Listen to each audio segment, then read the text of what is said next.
السلام علیکم ورحمۃ اللہ وبرکاتہ۔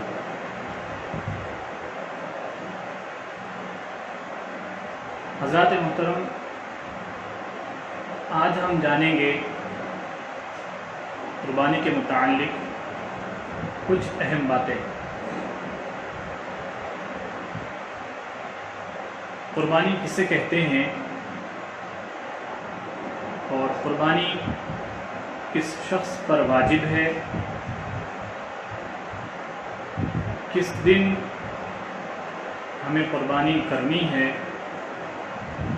اور کس جانور پر ہمیں قربانی کرنی ہے، انشاءاللہ تعالی آج ہم ان باتوں کو جاننے کی کوشش کرتے ہیں۔ اللہ تبارک و تعالی ہمیں اس کا اجر عظیم عطا فرمائے۔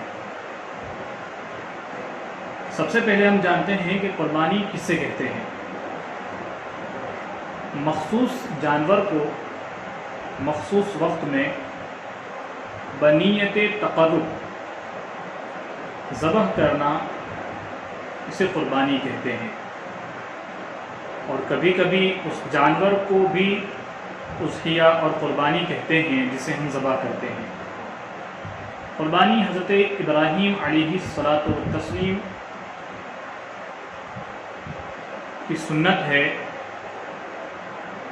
جو اس امت کے لیے باقی رکھی گئی، اور نبی کریم صلی اللہ علیہ وآلہ وسلم کو قربانی کا حکم دیا گیا اور ارشاد فرمایا فَصَلِّ لِرَبِّكَ وَانْحَرْ، تم اپنے رب کے لیے نماز پڑھو اور قربانی کرو۔ اللہ رب العزت نے آقا علیہ الصلاۃ والتسلیم کو اس کا حکم دیا کہ اے نبی علیہ الصلاۃ والتسلیم، آپ اس دن نماز پڑھیں اور قربانی کریں، جو کہ حضرت ابراہیم علیہ الصلاۃ والتسلیم کی ایک محبوب سنت ہے۔ اس میں احادیث کریمہ میں کیا فضائل قربانی کے آئے ہیں، آئیے کچھ جانتے ہیں۔ حضرت عائشہ صدیقہ رضی اللہ تعالی عنہا سے مروی ہے کہ حضور اقدس صلی اللہ علیہ وآلہ وسلم نے ارشاد فرمایا کہ یوم النحر یعنی کہ 10ویں ذی الحجہ میں ابن آدم کا کوئی عمل خدا کے نزدیک خون بہانے سے زیادہ پیارا نہیں ہوتا، اور وہ جانور قیامت کے دن اپنے سینگ اور بال اور کھروں کے ساتھ آئے گا، اور قربانی کا خون زمین پر گرنے سے قبل خدا کے نزدیک مقام مقبول میں پہنچ جاتا ہے، لہٰذا اس عمل کو خوش دلی سے کریں۔ آقا علیہ الصلاۃ والتسلیم نے اس حدیث پاک میں ارشاد فرمایا کہ 10ویں ذی الحجہ کے دن سب سے محبوب عمل خدا کے نزدیک یہی ہے کہ ایک بندہ مومن اللہ کی راہ میں خوش دل سے قربانی کرے، انشاءاللہ تعالی اس جانور کے ہر بال کے بدلے اللہ رب العزت اسے ثواب عطا فرمائے گا۔ حضرت امام حسن بن علی رضی اللہ تعالی عنہ سے مروی ہے کہ آقا علیہ الصلاۃ والتسلیم نے ارشاد فرمایا کہ جس نے خوش دل سے طالب ثواب ہو کر قربانی کی، وہ آتش جہنم سے حجاب ہو جائے گا۔ جب کوئی بندہ مومن خوش دل ہو کر قربانی کرتا ہے تو وہ قربانی اس کے لیے جہنم سے حجاب بن جاتی ہے، رکاوٹ بن جاتی ہے۔ حضرت ابن عباس رضی اللہ تعالی عنہ سے مروی ہے کہ حضور علیہ الصلاۃ والتسلیم نے ارشاد فرمایا کہ جو روپیہ عید کے دن قربانی میں خرچ کیا گیا اس سے زیادہ کوئی روپیہ پیارا نہیں ہے، یعنی جو پیسہ ہم نے قربانی کے لیے عید کے دن خرچ کیا اس پیسے سے زیادہ محبوب اور کوئی شے نہیں ہے۔ آقا علیہ الصلاۃ والتسلیم کا فرمان عالی شان ہے۔ ابن ماجہ میں حضرت ابو ہریرہ رضی اللہ تعالی عنہ سے مروی ہے کہ حضور علیہ الصلاۃ والتسلیم نے ارشاد فرمایا کہ جس میں وسعت ہو اور قربانی نہ کرے وہ ہماری عید گاہ کے قریب نہ آئے۔ اللہ اکبر۔ آقا علیہ الصلاۃ والتسلیم کا فرمان ہے کہ اللہ نے جسے دولت عطا کی ہے اور اتنی وسعت دی ہے اسے کہ وہ قربانی انجام دے سکتا ہے، قربانی کر سکتا ہے، پھر بھی اس نے نہ کی، حضور فرماتے ہیں کہ ایسا شخص ہماری عیدگاہوں سے دور رہے۔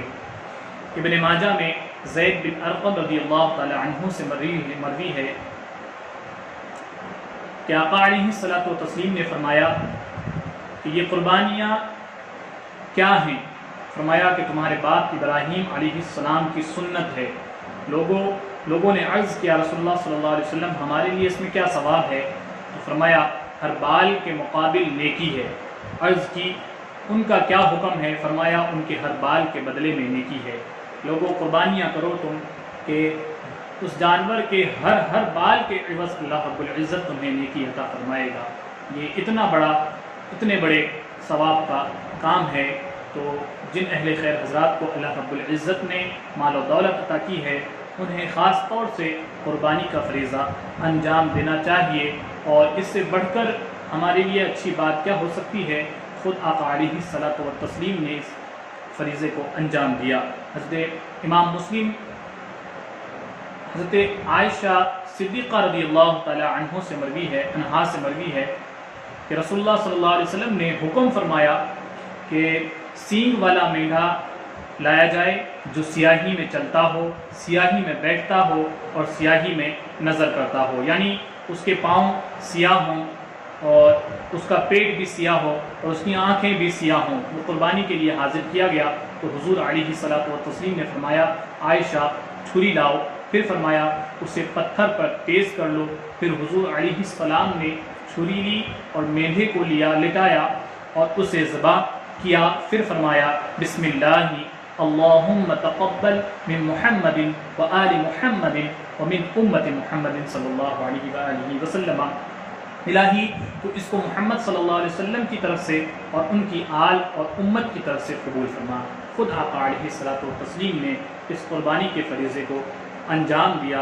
یہ اتنا محبوب اور پیارا عمل ہے، تو ہمیں چاہیے کہ ہم بھی اس فریضے کو انجام دیں کہ اللہ نے ہمیں جو مال و دولت دیے ہیں اسے خرچ کریں اور قربانی کریں۔ انشاءاللہ تعالی ہمیں اس کا اجر عظیم اللہ رب العزت عطا فرمائے گا۔ اب رہا یہ سوال کہ قربانی کس پر واجب ہے، قربانی کے کیا شرائط ہیں، کون لوگ قربانی کے حقدار ہیں۔ قربانی واجب ہونے کے لیے کچھ شرائط ہیں۔ پہلا تو مسلمان ہو اور مقیم ہو، مسافر نہ ہو، اور تونگر یعنی کہ مالدار ہو، مالک نصاب ہو۔ یہاں مالک نصاب سے وہ مالک نصاب مراد نہیں ہے جو زکوٰۃ میں ہے، بلکہ یہاں وہ مالک نصاب مراد ہے جس پر صدقہ فطر واجب ہوتا ہے، وہ مالک نصاب یہاں پر مراد ہے۔ اور جس طرح مرد پر قربانی واجب ہے اسی طرح عورت پر بھی واجب ہے کہ اگر عورت مالک نصاب ہے تو وہ بھی اپنی اور سے قربانی کر سکتی ہے۔ تو یہ تھے وہ حضرات جن پر قربانی واجب ہے۔ اب رہا کہ قربانی 10ویں ذی الحجہ کے دن کس وقت ہو، کس وقت قربانی کی جائے۔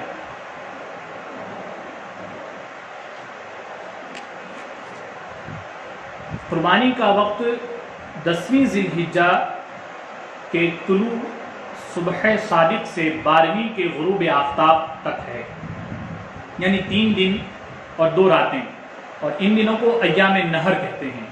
10ویں کی صبح صادق سے لے کر 12ویں کی شام تک قربانی کا وقت ہے۔ ان دنوں کو ایام نہر کہتے ہیں چونکہ ان میں قربانی کی جاتی ہیں۔ پہلا دن یعنی کہ 10ویں تاریخ کی صبح یہ افضل دن ہے، اس دن قربانی کرنا سب سے افضل ہے۔ پھر 11ویں کو اس سے کم افضل، اور 13ویں کو 12ویں کے دن اس سے کم، اس طرح۔ لیکن سب سے افضل 10ویں کے دن ہی ہے کہ 10ویں کے دن جب صبح صادق طلوع ہو جائے اس کے بعد قربانی کا فریضہ انجام دینا چاہیے۔ اب رہی یہ بات کہ کون سے جانوروں کو، کن جانوروں کی ہم قربانی کر سکتے ہیں۔ تو قربانی کے جانور 3 قسم کے ہیں۔ پہلا اونٹ، دوسرا گائے اور تیسرے ہیں بکری۔ ہر قسم، اس میں جتنی بھی نوعیں آتی ہیں وہ سب شامل ہیں۔ چاہے نر ہو یا مادہ، خصی ہو یا غیر خصی، سب کا ایک ہی حکم ہے، یعنی سب کی قربانی ہو سکتی ہے۔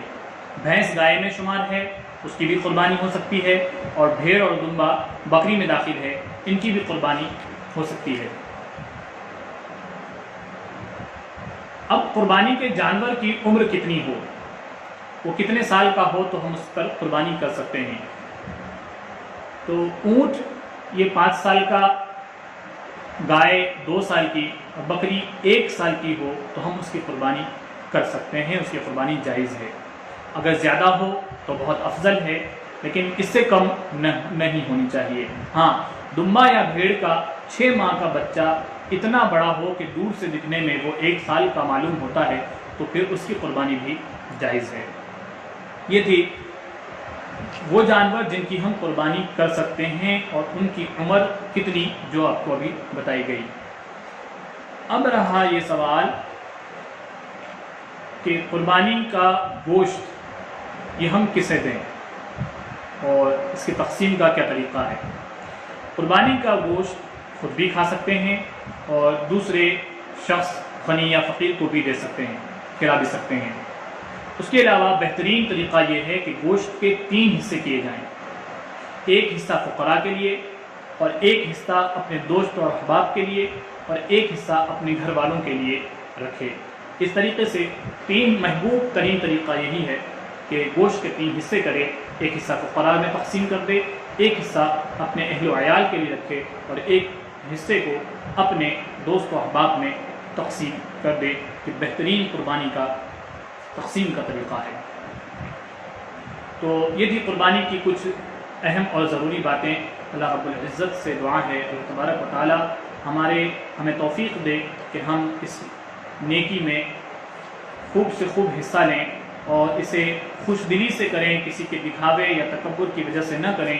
اللہ ہمیں توفیق دے کہ ہم صرف اور صرف نیک دلی سے رب کی رضا کے خاطر یہ قربانی کریں، اور اللہ تبارک و تعالی ہمیں اس کا اچھا سے اچھا بدل عطا فرمائے۔ اور ان باتوں میں اگر اس کے سوا کوئی اور مسائل ہیں جو درپیش آتے ہیں، جو آپ حضرات کو جاننے ہوں، تو آپ کمنٹ کر کے پوچھ سکتے ہیں۔ کسی بھی طریقہ قربانی کے متعلق کوئی بھی مسئلہ اگر آپ کو جاننا ہے تو کمنٹ کر کے آپ پوچھ سکتے ہیں، انشاءاللہ تعالی وقتی طور پر آپ کو جواب دیا جائے گا۔ السلام علیکم ورحمۃ اللہ۔